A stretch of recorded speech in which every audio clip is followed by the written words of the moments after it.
നമ്മുടെ വീടുകളിൽ toilet clean ചെയ്യുന്ന സമയത്ത് നമുക്ക് 2-3 കാര്യങ്ങൾ ശ്രദ്ധിക്കേണ്ടതുണ്ട്. നമ്മുടെ ടോയ്ലറ്റിനകം നമ്മൾ ക്ലീൻ ചെയ്യുന്ന സമയത്ത് ഒറിജിനൽ ഹാർപിക്കിൻ്റെ ലിക്വിഡ് മാത്രം ഉപയോഗിച്ച് കഴുകാൻ ശ്രദ്ധിക്കുക. ചില ആൾക്കാരെ സോപ്പ് പൊടി അല്ലെങ്കിൽ മറ്റു തരത്തിലുള്ള ലിക്വിഡ് ഐറ്റംസ് അല്ലെങ്കിൽ സ്മെല്ല് വരുന്ന എന്തെങ്കിലും സാധനങ്ങൾ ഇതൊക്കെ ഒഴിച്ച് കൊടുക്കുക, അതൊക്കെ ഉപയോഗിച്ച് ക്ലീൻ ചെയ്യുന്ന കണ്ടിട്ടുണ്ട്. അങ്ങനെയുള്ള ഒരു കാര്യവും നമ്മൾ ഉപയോഗിക്കാൻ പാടില്ല. എന്തെന്നാൽ ടോയ്ലറ്റിനകത്ത് നല്ല അണുക്കളുടെ സാന്നിധ്യമുണ്ട്. അത് നശിച്ചു പോകാനും അങ്ങനെ നമ്മൾ ടോയ്ലറ്റ് കേടാവുകയും അതിനകത്തുനിന്ന് സ്മെല്ലടിക്കാനും സാധ്യതയുണ്ട്. അതുകൊണ്ട് മറ്റു തരത്തിലുള്ള ഒരു ലിക്വിഡ് നമ്മൾ ഉപയോഗിക്കാൻ പാടില്ല. പിന്നെ നമ്മൾ ടോയ്ലറ്റിൻ്റെ പുറവും സൈഡും അതിൻ്റെ മറ്റു ഭാഗങ്ങളും താഴ്ഭാഗവും എല്ലാം ക്ലീൻ ചെയ്യുന്ന സമയത്ത് നമ്മൾ ബ്രഷ് ഉപയോഗിച്ച് ക്ലീൻ ചെയ്താൽ എല്ലായിടവും നമുക്ക് ക്ലീനായി കിട്ടത്തില്ല.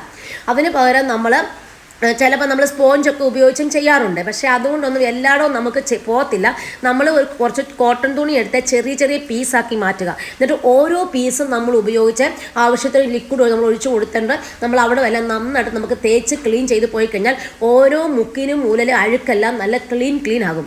ഇങ്ങനെ നമ്മൾ ആഴ്ചയിൽ ഒരു പ്രാവശ്യമൊക്കെ നമ്മൾ എല്ലായിടവും ക്ലീൻ ആക്കി വെക്കുകയാണെങ്കിൽ നല്ല വൃത്തിയായിട്ട് നമ്മുടെ ക്ലോസറ്റും അതിൻ്റെ സാധനങ്ങളും അതിൻ്റെ താഴ്ഭാഗവും അടിഭാഗവും എല്ലാം നന്നായിട്ട് വൃത്തിയായിട്ട് ഇരിക്കുകയും ചെയ്യും. നമ്മൾ മറ്റ് നമ്മുടെ സാധാരണ ഗ്ലൗസ് ഇട്ടാണ് ചെയ്യുന്നത്. പക്ഷേ ഞാൻ എപ്പോഴും ഇങ്ങനെ ക്ലീൻ ചെയ്ത് കൊടുക്കുന്നത് കൊണ്ട് ഇന്ന് ഗ്ലൗസ് ഉപയോഗിക്കുന്നില്ല. ഒത്തിരി അഴുക്കൊക്കെ ഉള്ള സമയത്ത് നമുക്ക് ഗ്ലൗസ് ഇട്ട് ഇത് ക്ലീൻ ചെയ്ത് വൃത്തിയാക്കാവുന്നതാണ്.